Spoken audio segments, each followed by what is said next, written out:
It was a September day. One of those days where fall is, well, it's doing its best to take over for summer.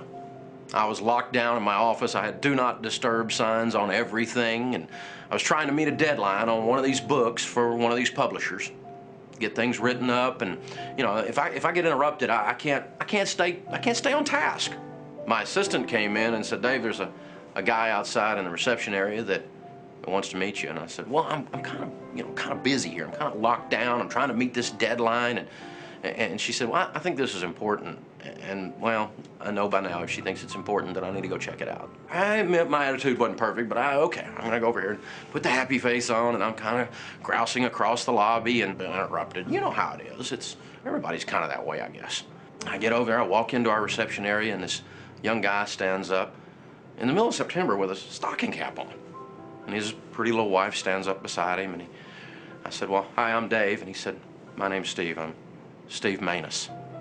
And he said, "I just wanted to stop by and tell you thank you." I'm thinking, thank me for what? And he said, "Dave, you changed our lives. The stuff you teach, it's unbelievable." And I said, "Wow, thanks. That's really nice." Actually, I was writing, so it's kind of inspiring. So I thought, this is nice. And he said, "No, you just really don't understand, do you?" And I said, "Well, you're welcome. I'm glad you're winning." And he said, "No. And he reached up and he took a stocking cap just like this off the top of his head. And I went, wow. Because there was a big scar right across the top of his head. And of course, his head had been shaved because he'd been operated on. He said, "Dave, I'm 28 years old. I got brain cancer. The doc says I'm not gonna make it." I said, "I'm okay with that. I love Jesus. I know where I'm going. And this is my 23-year-old wife, Sandy. Because of what you teach, Sandy's gonna be okay." And he said, "Dave, before all this happened, we were out of debt. We had an emergency fund." And I'm thinking, that's important, but what's that matter in light of this? And he said, no, I got $400,000 in term life insurance on me before this happened.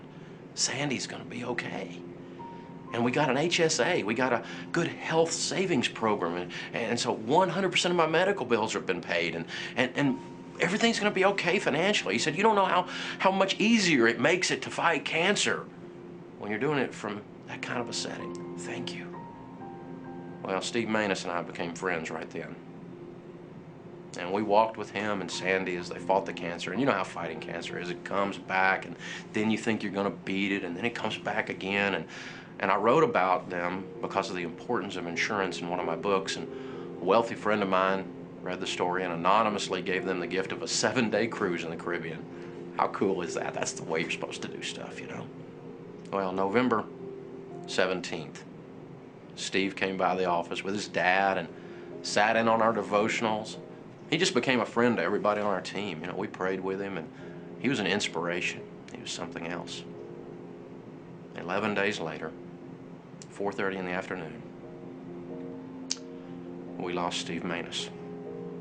So he's in heaven now.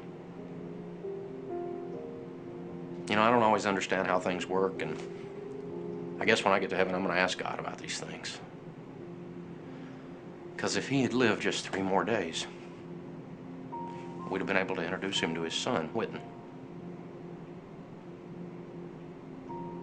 Sandy and Whitten, you know, it's a sad story, but they're doing really well. Whitten's a little pistol, kind of like his dad. You see, the things that we talk about around here, it's about life. Don't confuse financial planning with doing the right thing for your family. It's about life.